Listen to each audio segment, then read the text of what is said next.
Incredible stuff, incredible stuff. And another early story to talk about is probably one you spoke about a million times, the whole Led Zeppelin tour. I mean, you played, what was it, 2 dates on that tour before you were unceremoniously dumped whilst you were on stage. You were told to get off and get Yes. out of there. What happened with Yeah. that one?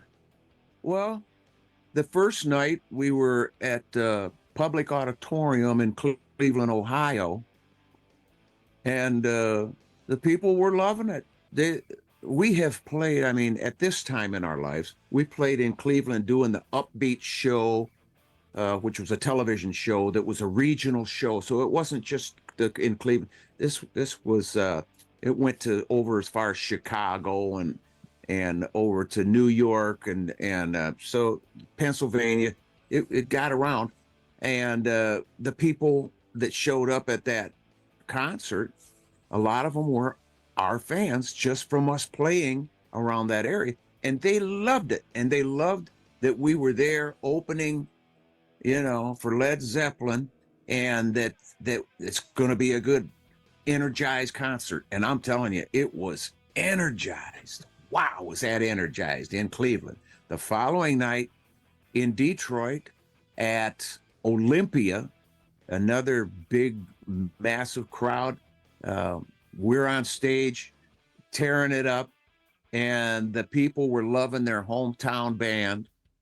Here they are opening for Led Zeppelin, this big band.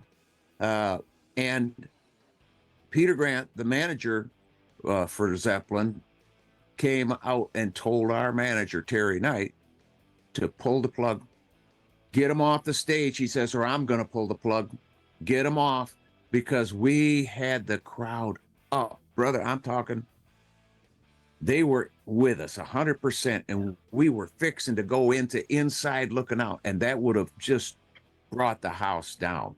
There'd be no way you could follow that song. There was hardly a way for them to follow us, even the way we left it. And half of the auditorium had emptied out, and there was only half the people that, it was sold out. And then after an hour and a half, after we got off the stage, Terry came out and said, because of contractual obligations, Grand Funk has to leave the stage. And oh man, the people were booing, hissing, throwing wine bottles, beer bottles, whiskey bottles. Oh my God. They didn't want us to leave. And we didn't want to, but they pulled our plug and we had nothing left. Drummer, he was the only one you could hear, but you couldn't hear him very good because the power was gone. So when we went off the stage, the fans were disappointed, disgruntled fans.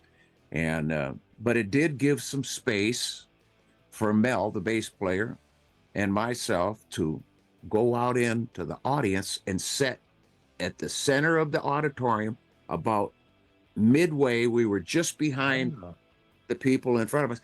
So we watched Zeppelin, and Jimmy Page got his bow out for his viola or whatever he played, that big bow he had.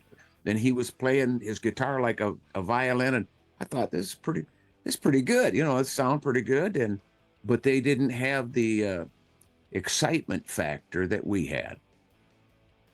Wow. So what did you think after that then? I mean, you've been taken off for being too good. I mean, did that give you guys a boost in confidence, thinking that you're too good for this level, or you should be up there, or how did that feel? It felt like we were doing what we needed to be doing. This is what we were supposed to have been doing. Yeah. People's band. That's it indeed. And did you ever meet up with Zeppelin again? Was this ever discussed? Did you ever see Peter Grant again, or any of the guys from the band? Never saw them again. Wow.